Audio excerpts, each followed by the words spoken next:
안녕하세요. 시골 목사입니다. 오늘은 다니엘 11장을 살펴보시겠습니다. 11장은 신약과 구약 중간기에 악을 행했던 셀류쿠스 왕조의 안티오코스 4세에 대한 이야기입니다. 1절입니다. 내가 또 메대 사람 다리오 원년에 일어나 그를 도와서 그를 강하게 한 일이 있었느니라. 다리오는 다니엘이 이사야서를 보여준 사람입니다. 2절입니다.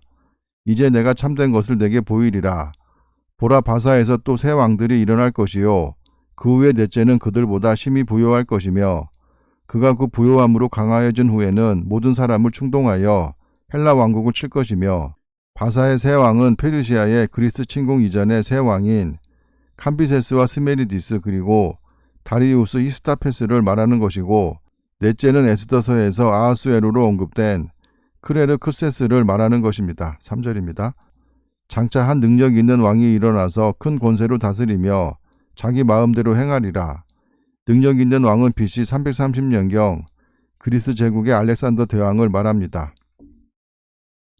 그러나 그가 강성할 때에 그의 나라가 갈라져 천하 사방에 나누일 것이나 그의 자손에게로 돌아가지도 아니할 것이요 또 자기가 주장하던 권세대로도 되지 아니하리니 이는 그 나라가 뽑혀서 그 외의 다른 사람들에게로 돌아갈 것임이라.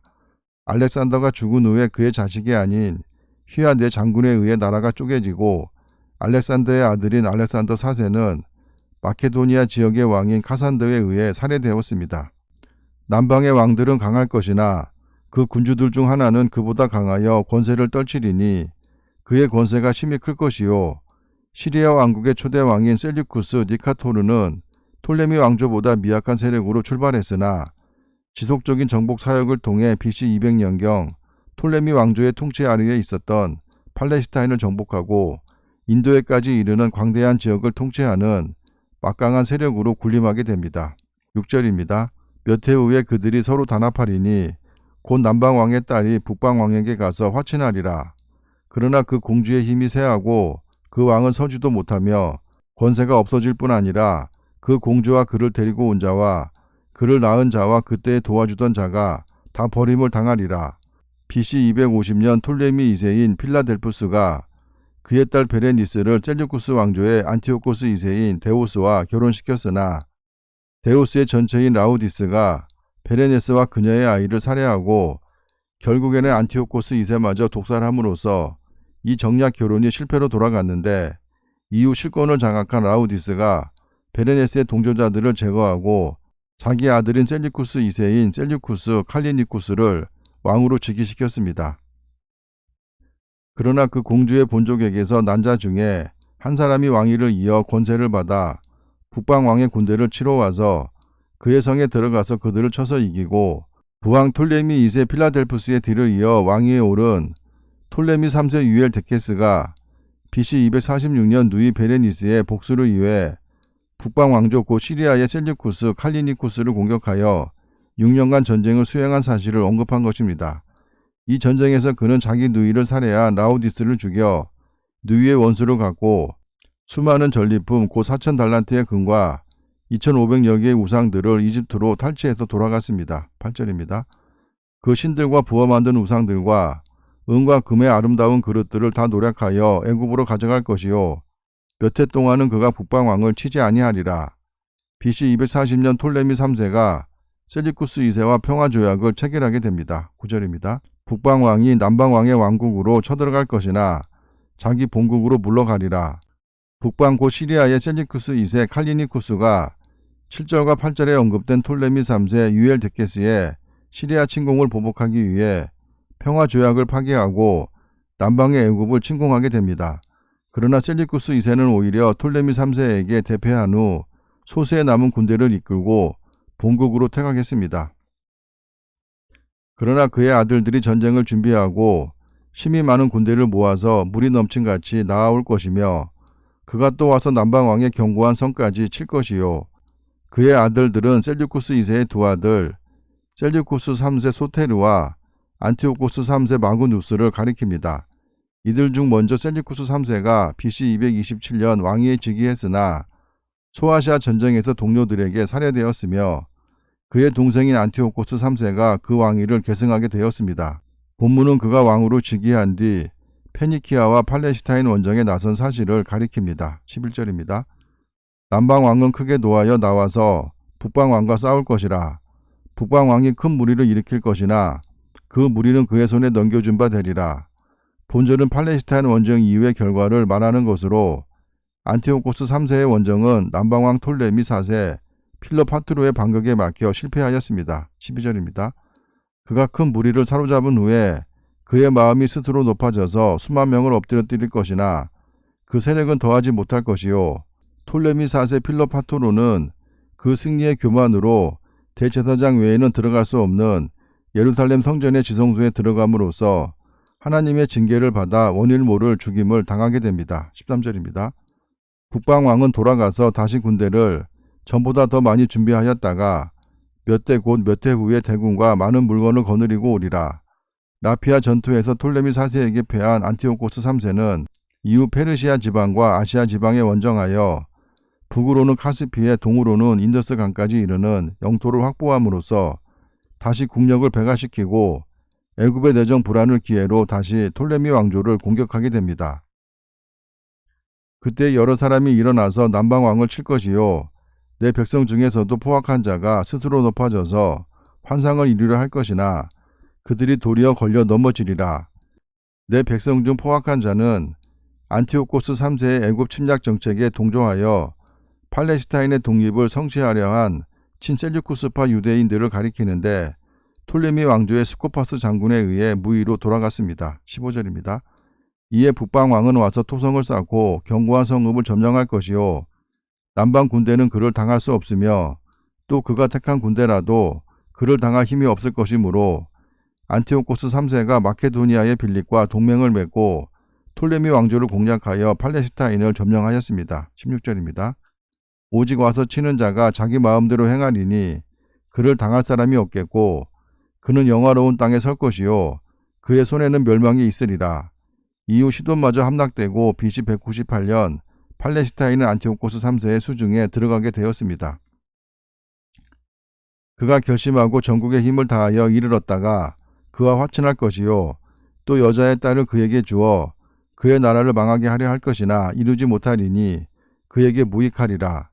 팔레스타인을 정복한 안티오코스 3세가 애굽 침략 정책을 변경하고 정략적으로 애굽과 평화조약을 맺습니다. 곧 안티오코스 3세는 자신의 딸인 클레오파트라를 톨레미 5세의 왕비로 주어 톨레미 왕조에 대한 자신의 영향력을 강화하려 하였으나 오히려 클레오파트라가 남편 톨레미 5세와 결탁하여 톨레미 5세에게 로마와 동맹을 맺게 함으로써 안티오코스 3세는 치명적인 타격을 입게 됩니다. 18절입니다. 그 후에 그가 그의 얼굴을 바닷가로 돌려 많이 점령할 것이나 한 장군이 나타나 그의 정복을 그치게 하고 그 수치를 그에게로 돌릴 것이므로 애굽 침략 정책을 수정한 안티오코스 3세가 지중해 연안 지역을 점령하였으나 BC 190년 magnesia 전투에서 로마의 루키우스 스키피오 장군에 대패하여 멸망 직전에 이르게 됩니다. 19절입니다. 그가 드디어 그 얼굴을 돌려 자기 땅 산성들로 향할 것이나 거쳐 넘어지고 다시는 보이지 아니하리라. magnesia 전투에서의 패배로 말미암아 안티오코스 3세는 본국으로 귀환할 수밖에 없었고 그나마 바닥난 재정을 메우기 위해 시도한 엘리마이스의 벨사원 약탈까지 실패함으로써 그 생애의 종지부를 찍게 됩니다. 그 왕위를 이을 자가 압제자를 그 나라의 아름다운 곳으로 두루 다니게 할 것이나 그는 분노함이나 싸움이 없이 몇 날이 못되어 망할 것이요 패배한 부왕의 전쟁 배상금을 물기 위해 셀리쿠스 4세가 여러 지역을 순회하며 강제적으로 세금을 징수했습니다. 21절입니다. 또 그의 왕위를 이을 자는 한 비천한 사람이라 나라의 영광을 그에게 주지 아니할 것이나 그가 평안한 때를 타서 속임수로 그 나라를 얻을 것이며 야비한 폭군인 안티오코스 4세는 안티오코스 3세의 둘째 아들로 장자 데메트리우스를 독살한 헬리오도루스를 제거하고 그의 조카 대신 왕위에 오릅니다. 넘치는 물같은 군대가 그에게 넘침으로 말미암아 패할 것이요 동맹한 왕도 그렇게 될 것이며 헬리오도루스를 추종하는 세력과 동맹한 나라가 안티오코스 4세에게 패배하게 됩니다. 23절입니다. 그와 약조한 후에 그는 거짓을 행하여 올라올 것이요 소수의 백성을 가지고 세력을 얻을 것이며 안티오코스 4세의 비열한 침략 정책을 말합니다. 24절입니다. 그가 평안한 때에 그 지방에 가장 기름진 곳에 들어와서 그의 조상들과 조상들의 조상이 행하지 못하던 것을 행할 것이요. 그는 노력하고 탈취한 재물을 무리에게 흩어주며 계략을 세워 얼마 동안 산성들을 칠 것인데 때가 이르기까지 그리하리라. 안티오코스 4세가 주변의 왕들과 위장된 동맹을 맺은 후 그들이 방심한 틈을 타 전격적으로 그들의 영토를 침공하게 됩니다. 그가 그의 힘을 떨치며 용기를 다하여 큰 군대를 거느리고 남방왕을 칠 것이요. 남방왕도 힘이 크고 강한 군대를 거느리고 맞아 싸울 것이나 능히 당하지 못하리니 이는 그들이 계략을 세워 그를 치민이라. 안티오코스 4세는 자신의 누이인 클레오파트라의 아들 곧 조카 톨레미 6세 필로메토로를 공격하여 그를 포로로 잡게 됩니다. 26절입니다. 그의 음식을 먹는 자들이 그를 멸하리니 그의 군대가 흩어질 것이요 많은 사람이 엎드려져 죽으리라. 필로메토로는 안티오코스 4세에 의해 매수된 자신의 측근들 때문에 패배하였습니다. 27절입니다. 이 두 왕이 마음에 서로 해하고자 하여 한 밥상에 앉았을 때 거짓말을 할 것이라. 일이 형통하지 못하리니 이는 아직 때가 이르지 아니하였으므로 그 일이 이루어지지 아니할 것임이니라. 안티오코스 4세는 애굽에 대한 영향력을 가중하려는 의도에서 감금된 톨레미 6세와 강제적인 평화조약을 맺고 애굽을 알렉산드리아를 중심으로 한 톨레미 7세와 멤피스를 중심으로 한 톨레미 6세의 왕국으로 분열시키려고 했으나 톨레미 6세와 톨레미 7세의 연합 그리고 포필리어스 라에나스 장군이 이끄는 로마 군대의 간섭으로 조약이 파기되었습니다. 북방왕은 많은 재물을 가지고 본국으로 돌아가리니 그는 마음으로 언약을 거스리며 자기 마음대로 행하고 본토로 돌아갈 것이며 안티오코스 4세가 야손 대신 자신이 지명한 메날라우스를 대제사장에 복위시키고 성전 기물을 탈취하며 예루살렘 성 안의 이방의 군대를 주둔시키게 됩니다. 29절입니다. 작정된 기한에 그가 다시 나와서 남방에 이를 것이나 이번이 그 전번만 못하리니 본절은 안티오코스 4세의 2차 애굽 원정에 대한 예언으로 여기서 그는 구브로를 점령하고 알렉산드리아까지 진군했으나 결국 로마의 개입으로 퇴각하게 됩니다. 30절입니다. 이는 기띔의 배들이 이르러 그를 칠 것임이라. 그가 낙심하고 돌아가면서 맺은 언약에 분노하였고 자기 땅에 돌아가서는 맺은 언약을 배반하는 자들을 살필 것이며 2차 애굽 원정에 실패한 안티오코스 4세의 본격적인 유대교 박해 사건이 35절까지 이어집니다. 군대는 그의 편에 서서 성소 곧 견고한 곳을 더럽히며 매일 드리는 제사를 폐하며 멸망하게 하는 가증한 것을 세울 것이며 성전에 제우스상과 단을 세우고 단에 돼지고기를 올려놓았습니다. 32절입니다. 그가 또 언약을 배반하고 악행하는 자를 속임수로 타락시킬 것이나 오직 자기 하나님을 아는 백성은 강하여 용맹을 떨치리라. 하나님을 아는 백성은 언약을 배반한 자들과 극단적인 대조를 이루는 사람들로 여호와 신앙을 수호하고 율법을 준수하는 일에 순교적인 자세를 견지했던 사람들을 말합니다. 33절입니다. 백성 중에 지혜로운 자들이 많은 사람을 가르칠 것이나 그들이 칼날과 불꽃과 사로잡힘과 약탈을 당하여 여러 날 동안 몰락하리라. 하나님을 아는 백성이 안티오코스 4세와 맞서 조직적인 저항 운동을 하다가 안티오코스 4세의 잔혹한 핍박으로 난관에 봉착하게 됩니다. 34절입니다. 그들이 몰락할 때의 도움을 조금 얻을 것이나 많은 사람들이 속임수로 그들과 결합할 것이며 유대에서 마카비 혁명이 일어났으나 유대인들이 그 혁명에 동참하는 척만 했다는 것입니다. 또 그들 중 지혜로운 자 몇 사람이 몰락하여 무리 중에서 연단을 받아 정결하게 되며 희게 되어 마지막 때까지 이르게 하리니 이는 아직 정한 기한이 남았음이라. 그 왕은 자기 마음대로 행하며 스스로 높여 모든 신보다 크다 하며 비상한 말로 신들의 신을 대적하며 형통하기를 분노하심이 그칠 때까지 하리니 이는 그 작정된 일을 반드시 이룰 것임이라. 안티오코스 4세는 주화를 만들어서 자신의 초상을 새겨놓고 그곳에 신들의 신이라는 데우스란 글자를 새겨놓기도 하였습니다. 37절입니다. 그가 모든 것보다 스스로 크다 하고 그의 조상들의 신들과 여자들이 흠모하는 것을 돌아보지 아니하며 어떤 신도 돌아보지 아니하고 그 대신에 강한 신을 공경할 것이요 또 그의 조상들이 알지 못하던 신에게 금은 보석과 보물을 들여 공경할 것이며 안티오코스 4세는 자신을 신으로 여겼기에 자신이 선택한 신만 숭배했다는 것으로 이해하는 것이 타당할 것 같습니다. 39절입니다. 그는 이방 신을 힘입어 크게 견고한 산성들을 점령할 것이요 무릇 그를 안다 하는 자에게는 영광을 더하여 여러 백성을 다스리게도 하며 그에게서 뇌물을 받고 땅을 나눠주기도 하리라. 피정복민 중에서 자신을 인정하고 자신에게 동조하는 자들에게 명예와 권력과 물질적 보상을 상급으로 수여한다는 것입니다. 40절입니다. 마지막 때의 남방왕이 그와 힘을 겨룰 것이나 북방왕이 병거와 마병과 많은 배로 회오리 바람처럼 그에게로 마주와서 그 여러 나라에 침공하여 물이 넘친같이 지나갈 것이요 본절의 내용은 역사적 기록은 없으나 안티오코스 4세의 애굽 원정 기사로 보입니다. 41절입니다. 그가 또 영화로운 땅에 들어갈 것이요 많은 나라를 패망하게 할 것이나 오직 에돔과 모압과 암몬 자손의 지도자들은 그의 손에서 벗어나리라.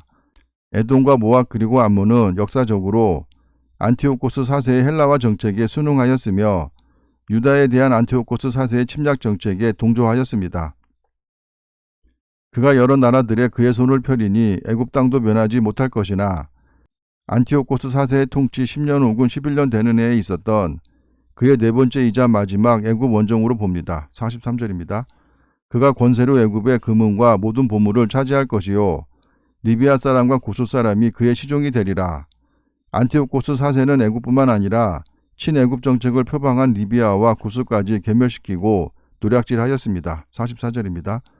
그러나 동북에서부터 소문이 이르러 그를 범인하게 하므로 그가 분노하여 나가서 많은 무리를 다 죽이며 멸망시키고자 할 것이요 안티오코스 4세가 애굽 원정에 성공한 뒤 그의 본국 시리아의 동북쪽에 있는 파르티아와 아르메니아의 반란 소식을 접하고 이를 진압하기 위해 귀환하게 됩니다. 45절입니다. 그가 장막 궁전을 바다와 영화롭고 거룩한 산 사이에 세울 것이나 그의 종말이 이르리니 도와줄 자가 없으리라. 역사에는 안티오코스 4세가 페르시아에서 죽은 것으로 기록되어 있습니다. 안티오코스 4세는 성전에 제우스 제단과 제우스 상을 설치한 극악무도한 자로 적 그리스도로 비유되는 자입니다. 감사합니다.